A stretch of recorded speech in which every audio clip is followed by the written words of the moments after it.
भागों से आए हुए सभी मेरे भाई और बहन, सभी प्रशिक्षणार्थी, आप सभी को मेरा मैत्रीपूर्ण जय भीम।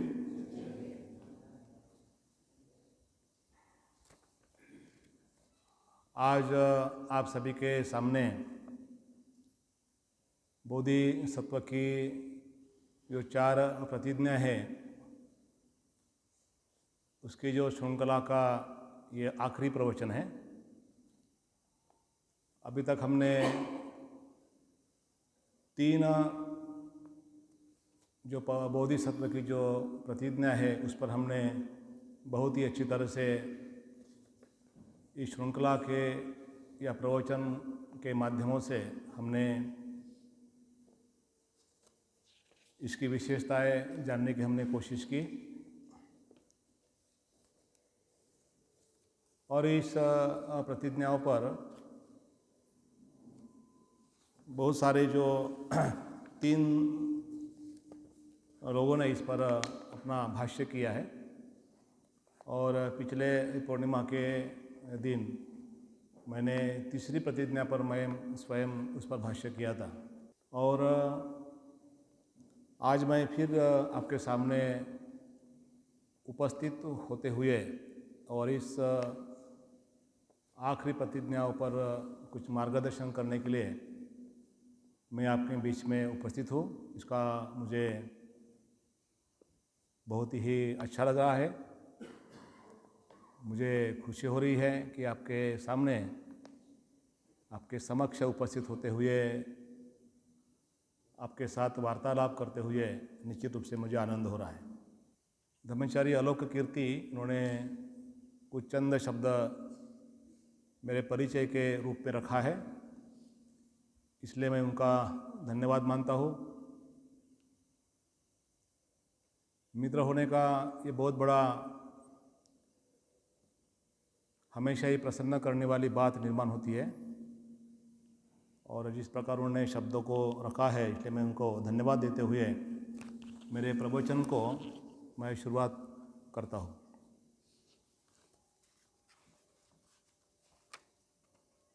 आज हम अंतिम प्रवचन मालिका का विषय हम देखने जा रहे हैं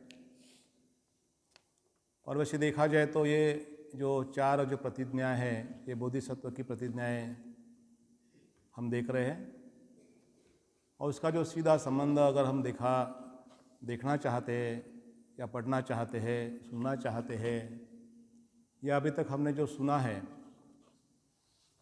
वो है कि बाबा साहब को हम बोधिसत्व मानते हैं और बोधिसत्व करके ही हम उनको पुकारते हैं और जिस प्रकार बाबा साहब ने औरों के कल्याण के हेतु, समाज के कल्याण के हेतु जो उन्होंने जो कार्य किया है ये बहुत ही महत्वपूर्ण कार्य किया है कि वो कार्य को हम कभी भुला नहीं सकते, उसको नज़रअंदाज नहीं कर सकते। तो बाबा साहब ने भगवान बुद्ध उनके धम्म के आखिरी पन्नों पर यह प्रतिज्ञाएं वो लिखी है जिसको आज हम पूरी तरह से 4 ही प्रतिज्ञाओं को हम देखकर हम समाप्त करने जा रहे हैं। प्रतिज्ञा इस प्रकार है कि भगवान बुद्ध का अनुपम मार्ग है। हम शपथ ग्रहण करें कि हम उस पर पूरी तरह चले हैं। ये चौथी प्रतिज्ञा है, लेकिन चौथी प्रतिज्ञा के पहले जो 3 प्रतिज्ञाओं को मैं पढ़ता हूँ ताकि जो लोग नए हैं, जो लोग इसके पहले सुना नहीं है, वो भी सुन सकते हैं। पहली प्रतिज्ञा है कि बाबा साहब इसका जिक्र करते हैं कि अनंत प्राणी हैं, हम शपथ ग्रहण करें कि हम सभी को भवसागर के पार उतारेंगे। दूसरी प्रतिज्ञा बाबा साहब लिखते हैं वो यह है कि हम में अनंत कमजोरियां है, हम शपथ ग्रहण करें कि हम एक एक करके सबको दूर करें। और तीसरी प्रतिज्ञा हम देखते हैं अगणित सत्य है, हम शपथ ग्रहण करें कि हम सभी का बोध प्राप्त करेंगे। और आज की जो प्रतिज्ञा है वह है कि भगवान बुद्ध का अनुपम मार्ग है, हम शपथ ग्रहण करें कि हम उस पर पूरी तरह चलेंगे। लेकिन ऐसा कहा है, ऐसा लिखा है, ऐसा हमने पढ़ा है, हमने हमारे जो ज्येष्ठ के जरिए हमने सुना है कि जब तक हम तीसरी प्रतिज्ञा को हम पूरी तरह से पालन नहीं करते या उस पर नहीं चलते, तब तक हम यह जो चौथी जो प्रतिज्ञा है, यह चौथी जो प्रतिज्ञा है उसको पूरी करने के लिए हमें बहुत सारा पूरी नहीं कर सकते। इसलिए एक पर दूसरी, दूसरी पर तीसरी, तीसरी पर चौथी और चौथी पर अगर जब आनते हैं तो उसका कोई बाइफर्गेशन नहीं रहता, 1 2 3 4 ऐसा नहीं रहता, वह प्रतिज्ञा बन जाती है। लेकिन सर्वसाधारण लोगों के लिए अगर समाज के कल्याण करना है, लोगों का कल्याण करना है, लोगों को भवसागर से मुक्त करना है, तो निश्चित रूप से जिस प्रकार हम इस प्रतिज्ञा को अभी तक देखा है, उस बात को अगर देखते हुए हम देखते हैं कि हम शपथ ग्रहण कर रहे हैं, प्रतिज्ञाबद्ध होना चाहते हैं किसको, कि जो सागर में या भवसागर में डूबे हुए हैं। भवसागर है संसार का भवसागर, या सागर को हम समुद्र भी कह सकते हैं। और ये समुद्र, ये संसार, ये दुख का समुद्र है, दुख का सागर है। जब हम भवचक्र के माध्यम से अगर देखा चाहते हैं तो भवचक्र के समुद्र में हम सभी खो गए हैं। और हम पूरी तरह से अगर थोड़ा सा अगर चारों तरफ अगर नज़र डालने की कोशिश करते हैं, या हम हमारे जीवन को भी अगर देखना चाहते हैं, जितना भी आपका जीवन है, जितनी भी आपकी आयु है, जितना भी आपका उम्र हो, उम्र के हिसाब से अगर देखा जाए तो हम देख सकते हैं कि हम ये भवचक्र के संसार में या भवसागर के समुद्र में, दुख के समुद्र में हम फंसे हुए हैं। हम सर्वसाधारण लोग सभी फंसे हुए हैं सब। और जो बोधिसत्व जो होता है, जिनको जीवन की दिशा प्राप्त होता है, जीवन की दिशा स्पष्ट रूप से हो जाती है, वो स्वस्थ नहीं बैठता, वो घर में नहीं बैठ सकता। वो लोगों के कल्याण के लिए, लोगों को दुख से मुक्ति करने के लिए निश्चित रूप से वो दुनिया में जाकर, लोगों के बीच में जाकर, लोगों का जो दुख है, कौन सा दुख है लोगों का दुख, कोई समस्या में है, कोई डिप्रेशन में है, कोई शारीरिक बीमार है, कोई मानसिक बीमार है, कोई किसी को भूखमरी है, किसी के पेट भर खाना नहीं मिलता,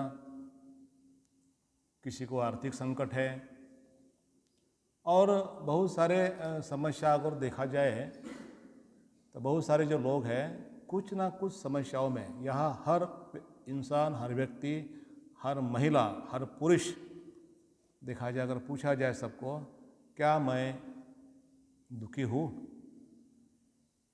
उसका जवाब मिलेगा आपको, यस मैं दुखी हूँ। लेकिन कभी कभी सवाल पूछने के बाद भी हमें इसका आसानी से जवाब नहीं मिलता। नहीं, मैं तो कोई दुख नहीं हूँ, मेरे जीवन में तो कोई दुख नहीं है।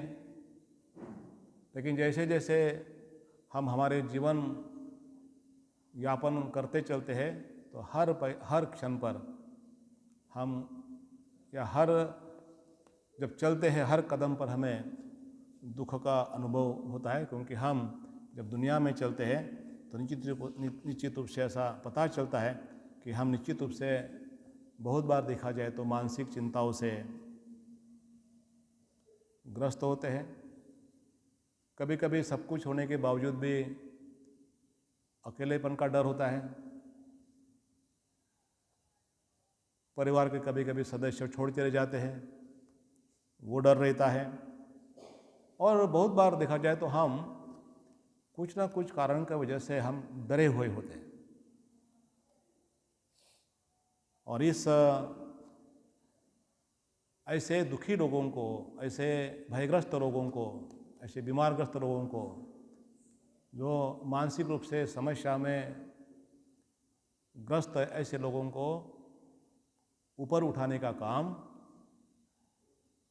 हम लोग यानी कैसे करें, यह जानने की, यह समझने की हम यह प्रतिज्ञा के अंतर्गत हम देख रहे हैं। और जो जो भी आपके माध्यम से जो भी होता है, वो माध्यम से हम लोगों को दुख से दूर करने के लिए हमने प्रयास करना चाहिए। दूसरी बात हम देखते हैं कि जो दूसरी प्रतिज्ञा है कि जब तक हम दूसरों को तब मदद करेंगे कि जब हम हमारी जो स्वयं की जो कमजोरियां है, जब तक हमें पता नहीं चलेगा कि मेरी कमजोरी क्या है, मेरी समस्या क्या है, मैं कौन से समस्या से ग्रस्त हूँ, कौन सी समस्या की वजह से मैं लोगों को नहीं मिलना चाहता हूँ, यह जो समस्या है वो समस्या को हम सबसे पहले जानना चाहते हैं, समझना चाहते हैं। इसलिए हमने यह प्रतिज्ञा के अंतर्गत जो कमजोरियां है वो कमजोरियां को पहचान कर ये कमजोरियों पर हम काम करना चाहते हैं। हमारी कमजोरियां कौन सी है? बहुत बार देखा जाए तो हमारी जो कमजोरियां है, छोटी छोटी बातों पर हमें कभी कभी गुस्सा आता है, द्वेष आता है, क्रोध आता है, चिड़चिड़ाहट पैदा होती है, संघर्ष पैदा होता है। कोई अगर नहीं सुनता अपनी बात तो मन को बुरा लगता है। किसी का अच्छा देखते हुए हमारे मन में जलन की भावना निर्माण होती है, ईर्ष्या पैदा होती है, स्पर्धाएं निर्माण होती है, दूसरों को आनंद देकर हमें जलन होती है। इतना ही नहीं तो ये जब हम जो आसक्ति, हमारी जो इच्छा है, आसक्ति, अपेक्षा जब हमारी पूरी नहीं होती तब हमें क्या होता है? तब हमें दुख होता है। तो ये जो कमजोरियां है कि दूसरों का दुख देखकर हमें आनंद होता है और दूसरों का आनंद देखकर हमें दुख होता है।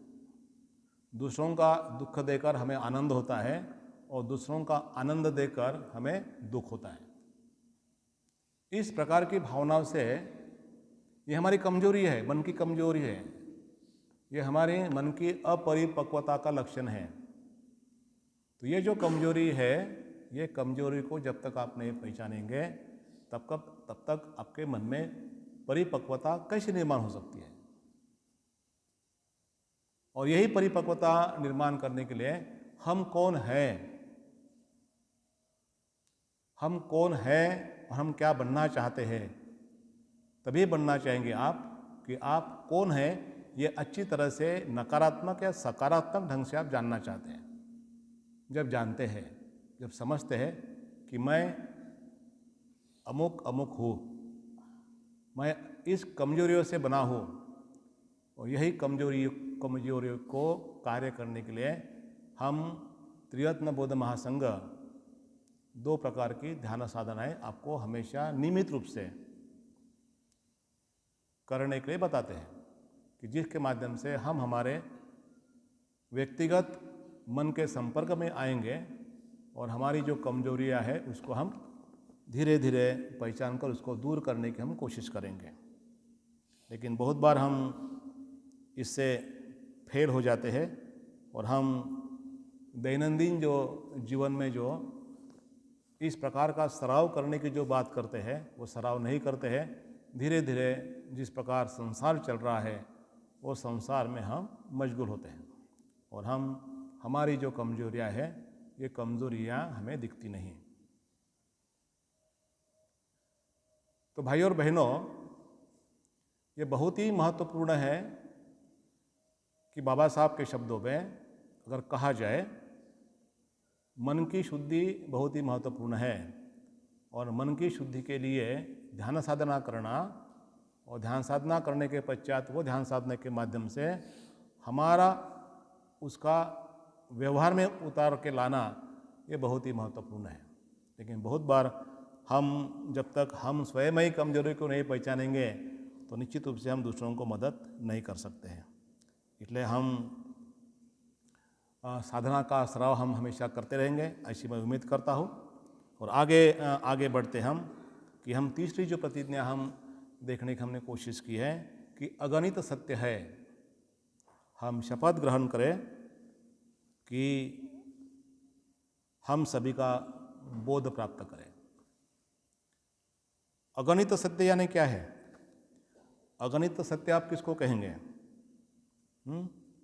बुद्ध का तो मार्ग एक ही है, सत्य तो एक ही है, धम्म मार्ग। लेकिन सत्य प्रकट करने का, सत्य बताने का मार्ग अलग अलग हो सकता है। मैं अभी यहाँ आपके सामने बैठा हूँ, मैं इस बोधिसत्व प्रतिज्ञा के अंतर्गत मैं आपको बता रहा हूँ। मैं त्रिरत्न बौद्ध महासंघ के जो संस्थापक है उर्गेन संग्रह जी के, इनके माध्यम से मैं जो शिक्षा के माध्यम से मैं आपको सत्य का बोध कर रहा हूँ, धर्म की टीचिंग दे रहा हूँ या समझाने की कोशिश कर रहा हूँ। वही अगर टीचिंग में अगर बाह्य जगत में जाऊँ तो मैं अलग ढंग से दूँ, उसका मार्ग अलग बताऊँ मैं। लेकिन मैं यही बताऊंगा कि नैतिक शिक्षाओं की ही शिक्षा हम बताएंगे। सत्य प्रकट करने के लिए या लोगों को दुख से दूर करने के लिए अलग अलग माध्यमों से, अलग अलग उपायों के माध्यम से, अलग अलग सिद्धांतों के माध्यम से हम लोगों को इसको क्या औषध चाहिए। किसी का पेट दुख रहा है तो उसको हम पेट की गोली देंगे, किसी का सर दुख रहा है तो मैं उसको पेट की गोली दे सकते क्या? नहीं दे सकते हैं। और धर्मचर्य प्रज्ञारत्न उसमें माहिर है कि वो अगर हमको पूछते हैं कि वाह अरे वो मेरी तबीयत खराब है तो वो बराबर औषध देंगे। तो वो पहले पूछते हैं मुझे कि आपका सर दुख रहा है या पैर दुख रहा है या पेट दुख रहा है, तो जो मैं बताऊंगा उस पर गोली देंगे। लेकिन हम बहुत बार क्या करते हैं कि यहाँ कोई आदमी भूखा है, कोई तड़प रहा है और उसको हम धर्म बता रहे हैं, वो सुनेगा क्या? हाँ, किसी को मच्छर काट रहे हैं और बोल के तुम यहाँ सो जाओ, तो उपाय क्या बताएंगे आप उसको? एक तो ओडो मार दो, एक ना तो मच्छरदानी दो। अगर जिसके अगर बेड में अगर खटमल है तो खटमल अगर है तो उसको फेंक दो, ये उपाय है। उस तरह से ये जो बताया गया है कि ये सत्य या उसको टीचिंग देने का, उसको वहाँ से दूर निकालने का अलग अलग आयाम के माध्यम से लोगों को, दूसरों को दुख से दूर करते हैं। लेकिन बहुत बार कभी कभी हम भूल जाते हैं कि हम कभी कभी वन एक्सट्रीम यही है, ऐसा ही करना चाहिए, ऐसा ही करो, तो फिर दोबारा हम पक्के दृष्टिकोण में हम आकर वहाँ बैठते हैं। तो निश्चित रूप से यहाँ ऐसा है कि अलग अलग टीचिंग के माध्यम से अलग अलग व्यक्तियों को देखते हुए हमने पिछले पूर्णिमा के दिन हमने इसको अच्छी तरह से समझाने की कोशिश करते हैं। और बोधिसत्व क्या करता है कि अभी ये व्यक्ति कौन से समस्या में है, मैं उसको क्या दूँ, ये जानता है। तो धर्म जब हम आचरण करते हैं, धर्म का सराव करते हैं, तो हमें समझता है कि ये आदमी अच्छी तरह से क्वेश्चन पर नहीं बैठ रहा है, या वो बैठना चाहता लेकिन उनके लिए क्वेश्चन ही नहीं है। तो मैं यहाँ बैठूँगा कि आप अच्छी तरह से ध्यान करने के लिए अपनी पीठ सीधी रखो, ध्यान क्वेश्चन नहीं है। तो मैं जाऊँगा, उनको बताऊँगा ये देखो एक क्वेश्चन लो और क्वेश्चन पर आधे क्वेश्चन पर बैठो। मुझे बताने का तात्पर्य मैं क्या चाहता हूँ कि अलग अलग व्यक्ति को अलग अलग शिक्षा दी जाती है, अलग अलग परिस्थिति में अलग अलग शिक्षाओं का गठन किया जाता है। इसको कहा गया है कि अलग अलग पद्धति के माध्यम से, अलग अलग तरीके के माध्यम से उनको दुख दूर करने के लिए उपाय बताया गया है। और यही उसको कहा गया अगणित सत्य है। सत्य कथन करने का मार्ग भगवान बुद्ध ने अलग अलग लोगों को अलग अलग पद्धति से उन्होंने शिक्षा दी। पटाचारा को अलग दी, किस्सा गौतमी को अलग दी। हर अलग अलग लोगों को अलग अलग माध्यम से उन्होंने शिक्षा दी और वो शिक्षा के माध्यम से उनके जीवन में परिवर्तन आया।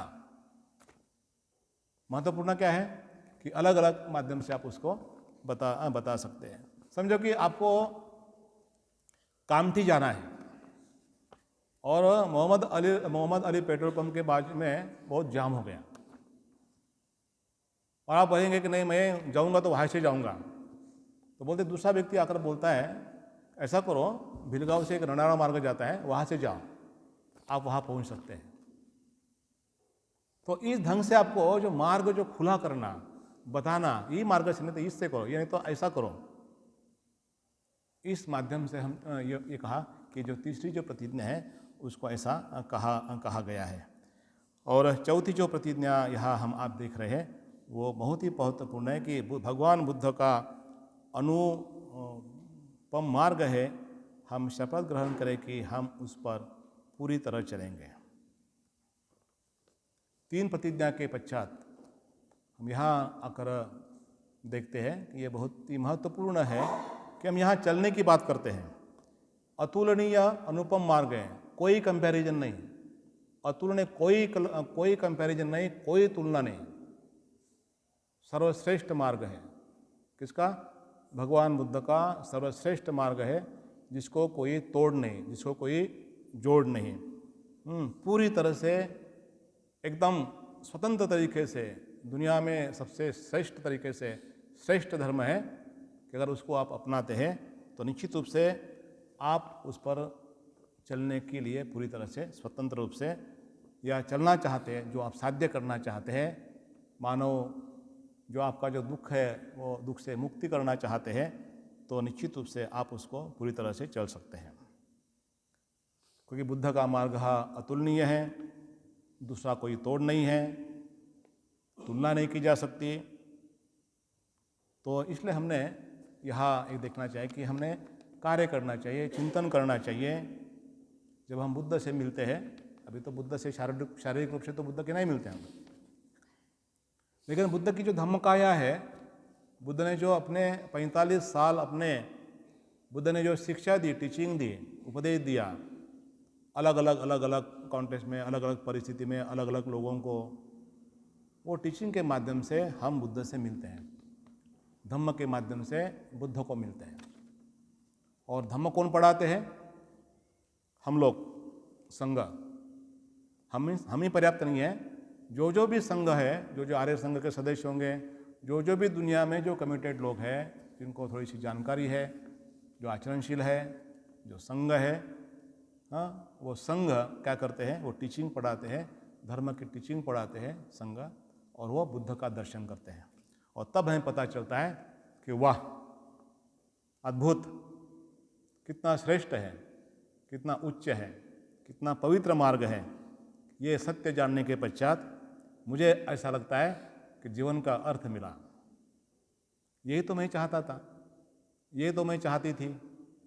इतने सारे दिन मैं कितनी दुखी थी, दुखी था, चाहते कि नहीं, मैं धन्य हो गई। अद्भुत बनते कि मुझे लगता है कि आज मेरी आंखें खुल गई हैं। आंखें खुली म्हणजे आपकी आंखें बंद नहीं है, समझदारी बढ़ गई है।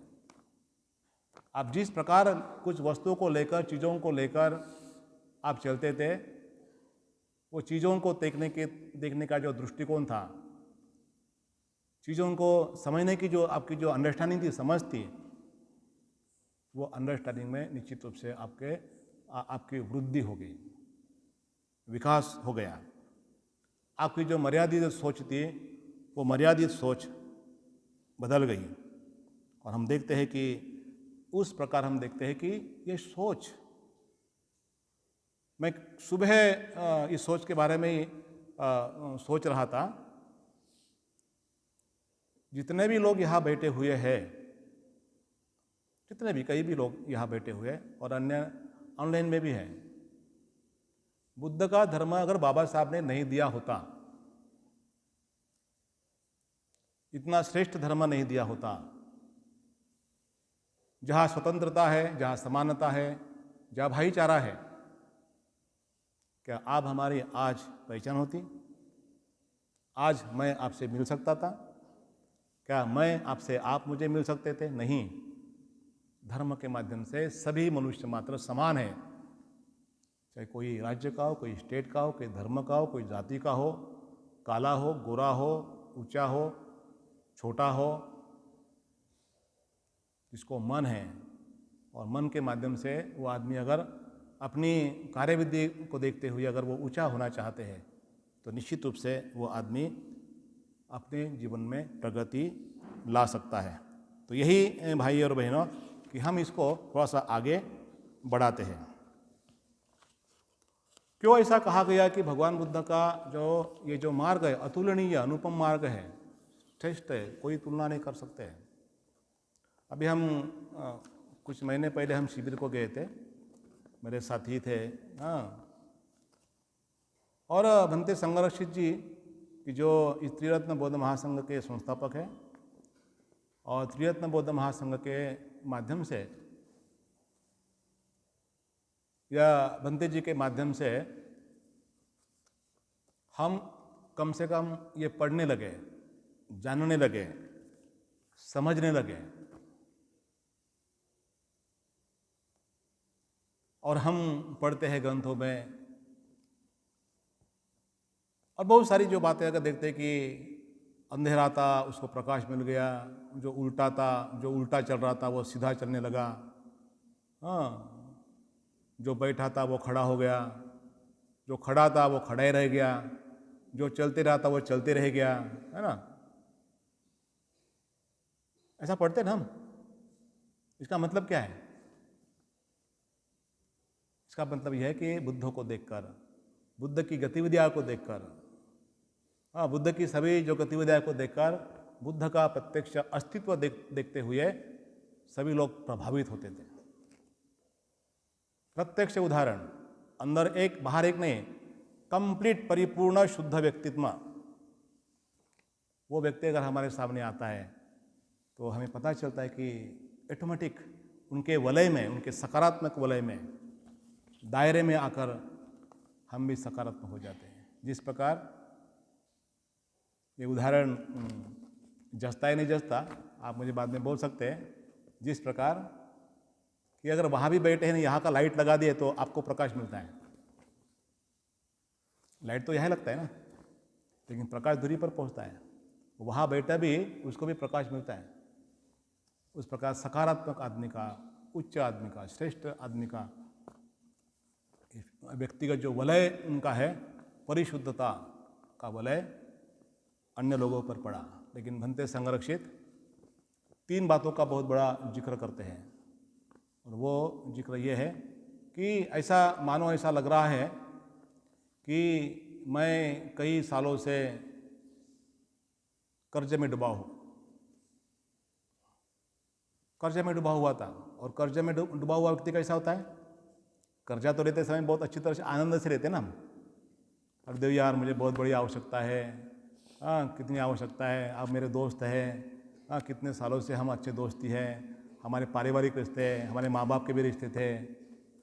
मांगते समय बहुत प्यार से, बहुत मृदु वाणी से, सुंदर तरीके से हाथ जोड़कर प्रणाम कर कर बार बार जाते हैं मिलने उसको। लेकिन जब देने की बात आती है तो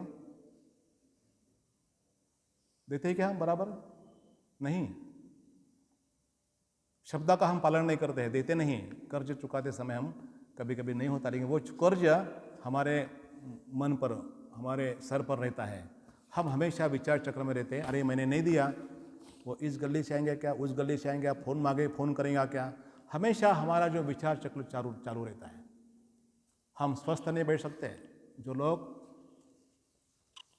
कर्ज में डूबे हुए होते हैं, जिन पर कर्जा हुआ होता है, वो देखिए उनकी मानसिक अवस्था बहुत ही त्रस्त होती है, विचारों में डूबी होती है। तो भगवान बुद्ध का जो मार्ग बनते संघर्षित कहते हैं, ये पहली जो बात होती है कि वो कर्ज से मुक्त हुआ, ऐसी मानसिक अवस्था होती है उसको, पूरी तरह से मुक्त, स्वतंत्र, कोई डर नहीं, इस प्रकार की भावना निर्माण हो जाती है। इसलिए उसको कहा गया अतुलनीय, अनुपम मार्ग, श्रेष्ठ मार्ग कहा गया है उसको, कि मैं पूरी तरह से स्वतंत्रता का वह एक विहार कर रहा है, मुक्त हो गया पूरी तरह से, कर्ज के बोझ से मुक्त हो गया। दूसरी बात भंते जी यहाँ कहते हैं वह है कि जैसे कि कोई बोझा बराबर प्रज्ञात ना, कोई बोझा अपने सर पर ढो रहा है, जा रहा किसी से, वो देखो यहाँ अगर बोझा है तो कैसा होता आदमी, जो देहात के लोग हैं, या जो भी बातें, जो भी संघर्ष, जो परिस्थिति लेकर हम कभी कभी क्या होते हैं कि हम वही विचार चक्र में, वही बातों में बार बार चलेंगे तो भी वही, खाना खाए तो सो भी, नहाए तो भी सोए, वही बातें, बार बार विचार चक्र। क्या होता है कि हमारे मन पटल पर चलते रहते हैं, लोग बड़बड़ाते चलते रहते हैं, गाड़ी चलाए तो बड़बड़ाते हैं। देखो आप, तो ये जो बोझा है, विचारों का बोझा, संसार का बोझ लेकर चलते हैं, और जब ये धम्म, ये जो बुद्ध की जब शिक्षा सुनते हैं तो पूरी तरह से बोझ से मुक्ति होती है, कि अरे मुक्त हो गया, पूरा तो मेरा जो सर है ऐसा कितना हेवी लग रहा था, पूरी तरह से हल्का। और लोग बोलते हैं ऐसा लग रहा था कि मेरा मानो 100 किलो वजन है, अभी तो मैं 35 का लग रहा हूँ, हवा में उड़ रहा हूँ।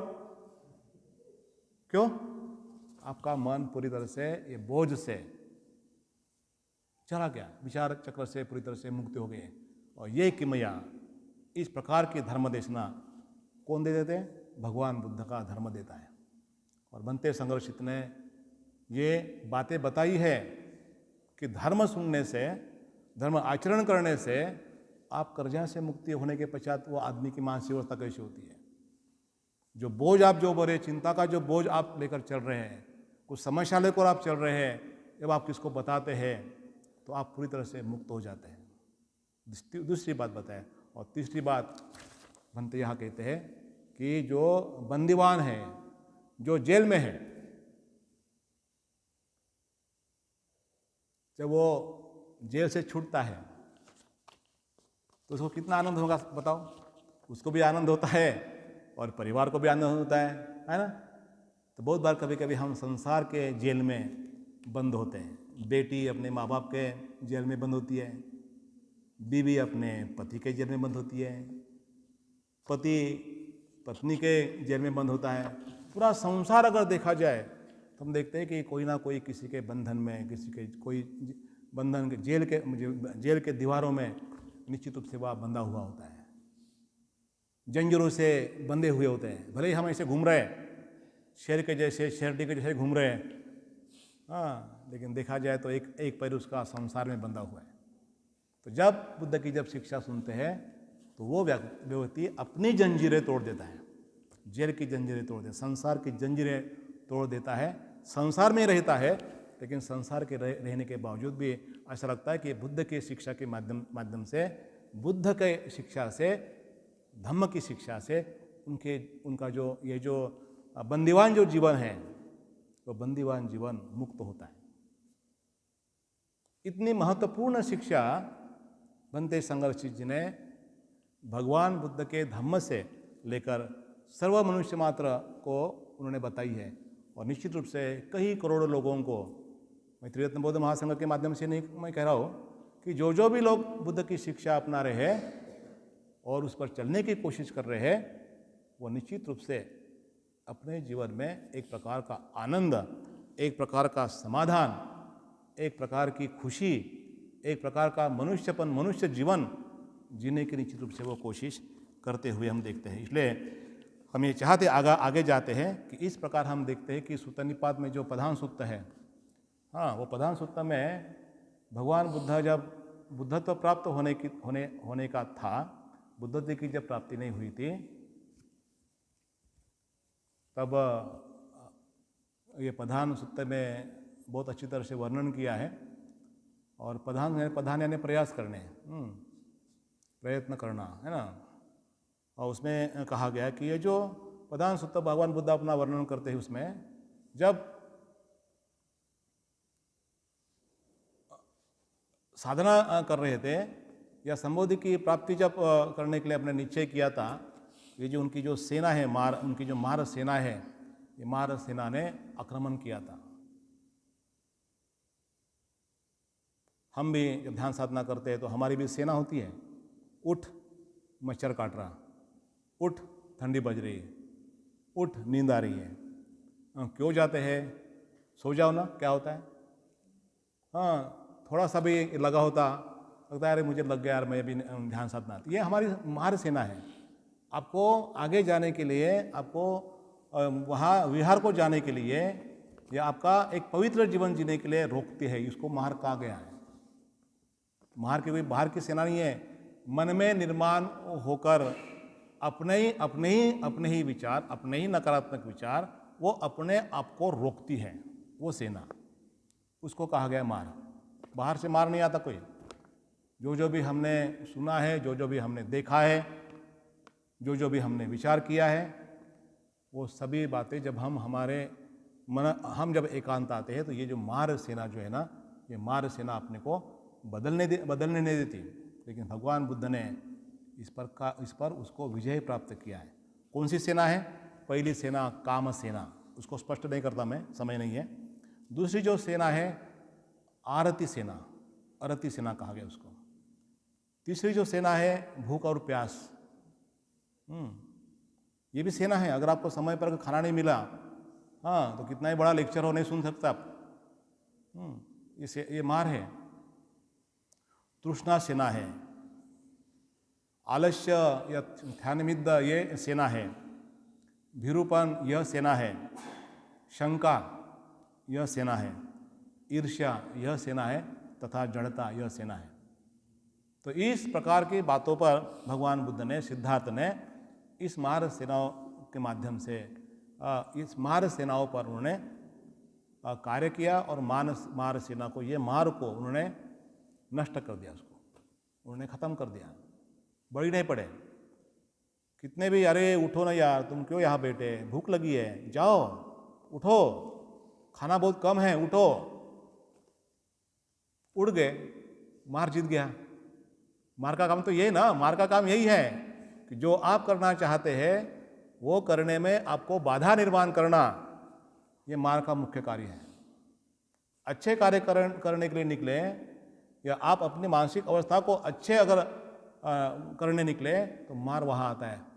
क्या करेंगे? अरे खाओ पियो मजा करो, अभी तो आपका उम्र बहुत बड़ा है, बाद में करेंगे, अभी क्या, ये 8 महीने नहीं करेंगे, ये हम 50 साल में नहीं कर सकते, और हैं 10 साल ना, मैं 10 साल और जीऊँगा अच्छी तरह से, तब बात नहीं करेंगे। हमारा ही मन हमारे जो गतिविधियां को रोकता है, उसको मार कहा गया। बहानेबाजी, बहाना बताना, ऐसा हुआ वैसा हुआ, ऐसा हुआ, ऐसा करूँगा वैसा करूँगा, इस चक्र में हम पड़ते हैं और हम कुछ नहीं करते। मार ने हमारे जीवन पर आक्रमण किया और हम परास्त हो गए, मार जीत गया। तो इस सभी विचारों पर भगवान बुद्ध ने, सिद्धार्थ ने विजय प्राप्त किया। और इसलिए यही देशना, यही जो उन्होंने जो प्राप्त किया है, जो भी उन्होंने जो गृहता का जो साधना के माध्यम से या तपस्याओं के माध्यम से संबोधि जब प्राप्त हुई, ये सब बातें हमारे लिए अनुभव है। हम देखते हैं कि भगवान बुद्ध का 2500 साल का अनुभव आज भी हमारे लिए, आज भी जिंदा लगता है, आज भी लगता है। कोई अच्छा नहीं बोले तो बुरा लगता, कोई समय पे खाना नहीं दिया तो बुरा लगता, किसी का कोई आनंदी है तो हमारे अंदर मन में जेलस निर्माण होती है, ईर्ष्या भावना होती है ना। तो ये समझने की बात भगवान बुद्ध का धर्म रखता है। भगवान बुद्ध ने कहा, इसलिए ऐसे अनुपम श्रेष्ठ मार्ग पर हम क्या करते हैं, चलने की कोशिश करते हैं। चलूँगा मैं, क्योंकि ये अनुपम मार्ग, अतुलनीय, श्रेष्ठ है, इसके जैसा कोई श्रेष्ठ मार्ग नहीं है, क्योंकि यही मार्ग जो है मुझे मनुष्य की ओर लेकर जाता। इसलिए बहानेबाजी, तालम टोल, आज करूँगा कल करूँगा, भगवान बुद्ध बताए कि कल का कोई भरोसा नहीं है। कल आप जीवित रहोगे नहीं रहोगे उसका कोई भरोसा नहीं है। आज आपको जीवन मिला, आज उसको निश्चित रूप से उसको आप उपयोग में लाओ। यह शिक्षा देने वाले एकमेव जो धर्म संस्थापक थे वो है भगवान बुद्ध। और इसलिए हम यहाँ आगे जाते हैं कि इस प्रकार अगर कोई बौद्ध व्यक्ति, कोई समझदार व्यक्ति, जो व्यक्ति बुद्ध धम्म संघ को शरण जाता है तो उसका मुख्य जो मकसद होता है कि वह संबोधि की प्राप्ति करे, अपने एक समझदारी डेवलप करे, विकसित करे। लेकिन बहुत बार हम देखते हैं कि हम बौद्ध होते तो है, हम बौद्ध तो होते हैं, लेकिन बौद्ध होने के बावजूद भी हम केवल हम एक संस्कृति का भाग, या माँ बाप कर रहे हैं, बाप बेटा कर रहे हैं इसलिए मैं कर रहा हूँ, इस प्रकार की जो 5 प्रकार के जो लेवल्स आप शरणगमन के जो बताए हैं उस पर हम वही रहते हैं कि जैसे कि सामाजिक शरणगमन, सांस्कृतिक शरणगमन, परिणामकारक शरणगमन, अभी तो आपको मैं बताऊंगा बाद में, परिणामकारक शरणगमन, सही शरणगमन। तो हम देखते हैं कि इस प्रकार अगर हम शरणगमन यानी प्रतिज्ञाबद्धता, अपने अपने आकलन के अनुसार, अपने अपने जैसे जैसे हमारी समझदारी बढ़ती है और हम कमिटेड होते जाते हैं, प्रतिज्ञाबद्ध हो जाते हैं, और वो प्रतिज्ञाबद्धता के अनुसार जब हम हमारा परिणामकारक शरणगमन सही शरणगमन पर आ जाता है तो हमें फल प्राप्ति होती है। फल प्राप्ति यानी हमारे बौद्धिक विकास होना, फल की प्राप्ति होती है। और वो कहाँ होती है? जब हमारा प्रतिज्ञाबद्धता, जब हम परिणाम कारक अमक शरणगमन करते हैं। ये जो बोधिसत्व की जो प्रतिज्ञा है, यही है प्रतिज्ञाबद्धता होना, कि ये प्रतिज्ञाबद्धता होते हुए बुद्ध धम्म संघ को केंद्र में मानकर हम सही शरणगमन जाते हैं, प्रामाणिकता से शरणगमन करते हैं। और जब हम इस प्रकार के कर्म करते हैं कर्म नियम के आधार पर, तो वो कर्म नियम धर्म नियम में बदल जाता है। और धर्म नियम के माध्यम से क्या हो जाता है? धर्म नियम के माध्यम से हमें फल प्राप्ति होती है। और वो कौन सी फल प्राप्ति होती है? कि हम अगर ये परिणाम के रूप कि धर्म नियम के तहत हम क्रियान्वित होते हैं और हमें फल प्राप्ति होती है। और वो फल प्राप्ति स्त्रोतापन्न के माध्यम से, सकृदागामी के माध्यम से, अनागामी के माध्यम से, या अरंत के माध्यम से फल प्राप्ति के मार्ग पर। और फल प्राप्ति ऐसे 8 लोग हैं। 8 लोगों के बारे में नहीं कहना चाहता मैं, लेकिन मैं ये चाहता हूँ कि धर्म नियम के माध्यम से जो हमें फल प्राप्ति होती है, और फल प्राप्ति होना यानी सुख की ओर आगे बढ़ना। यहाँ कोई आपको छोड़ना नहीं है, घर नहीं छोड़ना है, आपके करियर नहीं छोड़ना है, आपका एजुकेशन नहीं छोड़ना है, आप अच्छे अच्छे कपड़े पहनते वो नहीं छोड़ना है, आप चश्मा पहनते वो नहीं छोड़ना है, आप महंगे महंगे चश्मा पहन, जो भी कुछ आपकी जो ज़रूरत है उसके अनुसार आप सब कुछ कर सकते हैं। लेकिन आपको फल प्राप्ति होती है। फल प्राप्ति होना यानी कि जो आपके जीवन के तरफ देखने का जो रवैया होता है, जो दृष्टिकोण होता है, उसमें वहाँ परिपक्वता आती है। और जो हम समझदारी नहीं होती है तो हम 3 बंधनों को जकड़ कर रखते हैं। और यही बुद्ध बताते हमें कि आपको सुखी होना है, दुख से मुक्त होना है, जंजाल से मुक्त होना है, तो क्या करना चाहिए कि आप ये जो हमारी एक विशिष्ट फ्रेम तैयार कर करते हैं, फ्रेम, इमेज, मैं ऐसा हूँ, मैं ऐसा यानी ऐसा ही हूँ, मेरी इमेज बन गई, मेरी एक प्रतिमा बन गई। और हम उसी प्रतिमा को अपने को हम निर्माण करते हैं और दूसरे लोग भी वही देखते हैं। तो क्या बोलते हैं कि हम यह देखते हैं कि अपना दृष्टिकोण ऐसा बनाते हैं कि मैं ऐसा ही हूँ और लोगों ने मुझे ऐसा ही समझना चाहिए मानकर चलता है। वो क्या कहता है, जब तक हमें समझदारी नहीं आती, अभी हमें बहुत सारी समझदारी आ गई है, समझदारी आ गई है, और हम क्या क्या करते हैं कि हम बोलते हैं कि ईश्वर ने मुझे बनाया,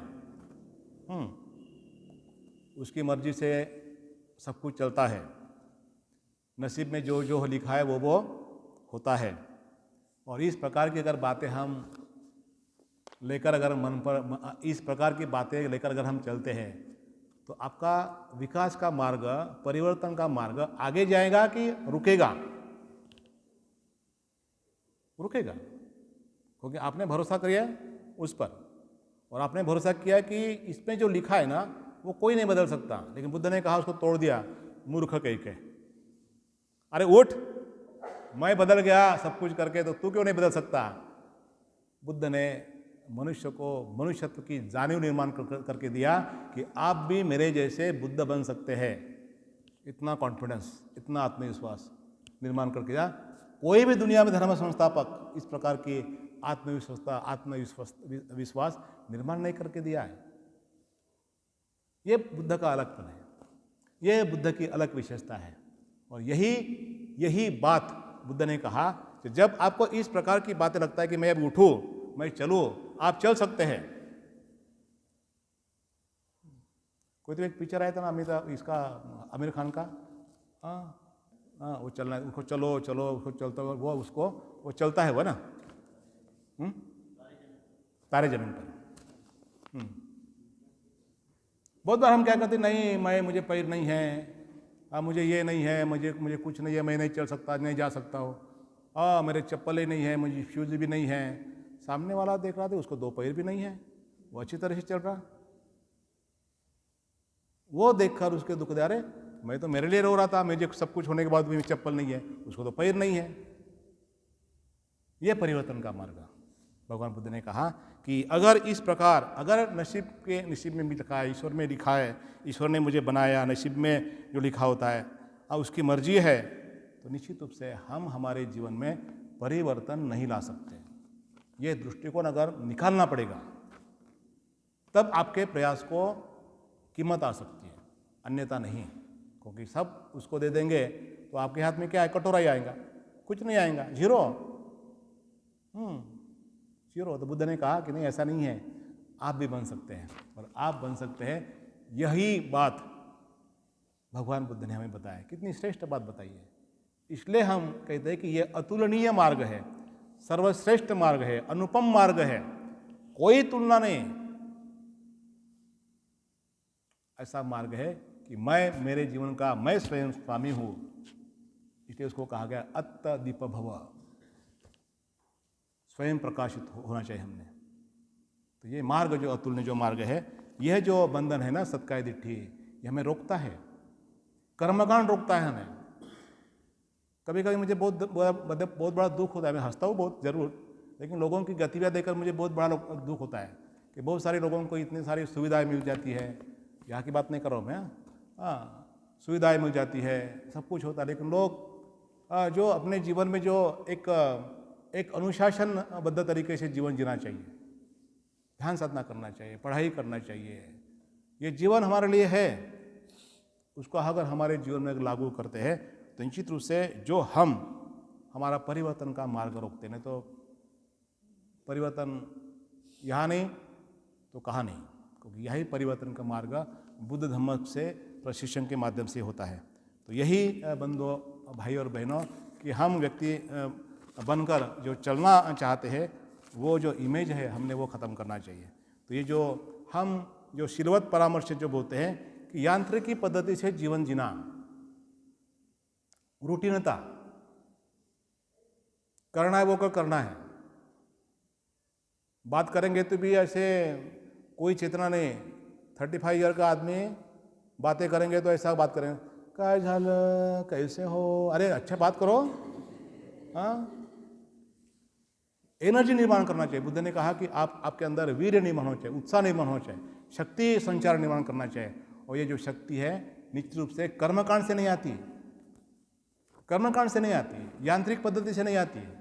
तो जो जो भी आप जीवन जी रहे हैं, वो जीवन यापन जो करते हैं, जो आचरण, जो पद्धति भगवान बुद्ध ने जो बताई है, उसके माध्यम से अगर आप करते हैं तो निश्चित रूप से आप इसको ये जो बंधन है या यांत्रिक रूप से पद्धति का, उसको हम तोड़ देते हैं। औपचारिकता रूप से करते हैं, हम करना है तो करना है, घर में तो जाना ही है बाद में, है ना, घर में तो जाना ही है हमें, 8 महीने का तो कोर्स है, करते चलो करते रहेंगे। लेकिन 8 महीने आपके जीवन में कितना बड़ा होता है। 8 महीने के जीवन पूरे आपके 70-80 साल के आपको दिशा दर्शक बनता है। और यही बुद्ध ने कहा, ये जीवन बहुत ही महत्वपूर्ण है। इसलिए हमने कहा था कि हमारी कोई भी कृति, कोई भी गतिविधि औपचारिक रूप से नहीं हो। जब कोई भी कृति जब औपचारिक बनते हैं, वो बन जाता है शीलवत परामर्शक कर्मकांड बन जाता है, जिसका कोई अपने जीवन में लाभ नहीं।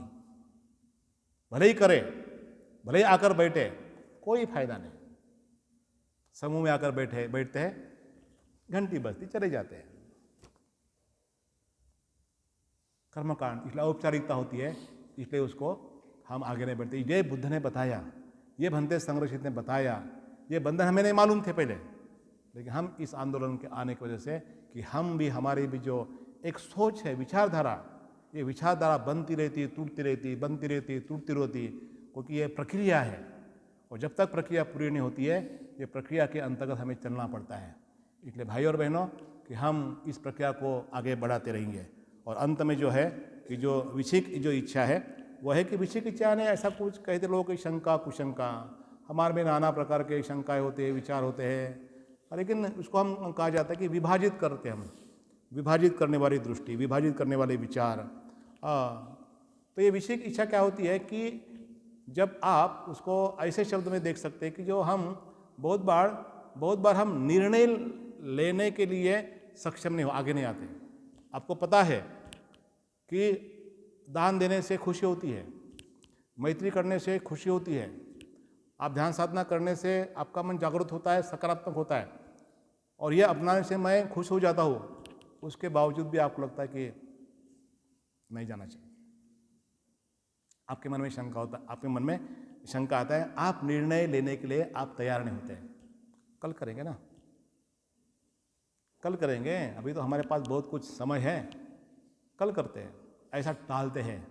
जो टालना, उसको कहा गया शंका कुशंका। द्विधा मानसिक अवस्था, द्विधा मानसिक अवस्था, करूँ या ना करूँ, जाऊँ ना जाऊँ, करूँ या ना करूँ, हाँ बोलूँ या ना बोलूँ, हमेशा प्रोलॉन्ग कर, हमारे निर्णय प्रोलॉन्ग करते थे हमेशा। हाँ, आगे रहते हैं, डिसीजन मेकिंग नहीं हुआ हमारे पोते। डिसीजन मेकिंग में हम बहुत बार नज़रअंदाज करते हैं, लेट करते हैं। डिसीजन लो, तुरंत डिसीजन ले लो, आपको अच्छा है, अच्छा लगता है, चलो आगे चलो।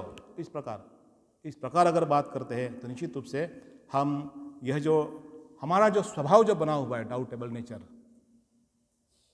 वो डाउटेबल नेचर हमें रोकता है, हमें प्रगति की ओर आगे नहीं जाता है, निर्णय लेने के लिए आगे नहीं जाता है। तो ये निर्णय लेने के लिए जो हमें ये समझना चाहिए कि ये मेरा बंधन है। तो ये जो हम जो स्वयं को जो मर्यादित रूप से निर्माण किया है, ये मेरा विश्व, ये मैं, ये मेरी प्रतिमा, मैं ऐसा ही खाऊंगा, ऐसा ही बोलूँगा, ऐसा ही चलूँगा, क्योंकि मैंने ये ऐसा किया है। ये जो बनाया हुआ जो विश्व है ना, दुनिया, इमेज, उसको तहस महस कर देना। हाँ, अगर जब ये तोड़ते हैं तो निश्चित रूप से आपके अंदर वहाँ कुछ नया आता है। तो हमारा जो कवच जो बनाया हुआ है हम कि मैं ऐसा हूँ, मेरे नसीब में ऐसे, मेरे माँ बाप ऐसे, मुझे कुछ नहीं किया, तोड़ो, खत्म हो गया। आपके पास आज अच्छी परिस्थिति है, उसको अगर फ़ायदा अगर हम लेते हैं, उसको उपयोग में लाते समय को, तो ये जो निर्णय प्रक्रिया बहुत ही महत्वपूर्ण साबित होती है। तो भाई और बहनों, हम चाहते हैं कि इस प्रकार ये जो प्रतिज्ञा है, इसका आप अपने जीवन में लागू करेंगे। और यही प्रतिज्ञा बाबा साहब ने अपने जीवन में लागू करके मनुष्य मात्र के लिए, केवल अपने समाज के लिए नहीं है, मनुष्य मात्र के लिए, सभी सजीवों के लिए बाबा साहब ने अपने पूरा जीवन, ये प्रतिज्ञा को अगर हम पढ़ते हैं तो पूरा जीवन समर्पित किया है। और बोधिसत्व की प्रतिज्ञा होती है कि जब तक इस दुनिया का कोई भी व्यक्ति सुखी ना हो जाए तब तक मुझे सुख नको, बुद्धत्व नको। मैं दुनिया का दुख दूर करूँ, लेकिन उनको समझता है कि उनकी काबिलियत है, उनको समझता है, वो जानता है कि मैं उसमें सक्षमता आती है और सक्षमता के आधार पर दूसरों को दूर करने के लिए वो हमेशा प्रयास करता है। उसको कहा गया बोधिसत्व। और यही प्रतिज्ञा बाबा साहब ने हमें यहाँ भगवान बुद्ध उनका धम्म इस ग्रंथ के आखिरी पन्ने पर यहाँ लिखा है।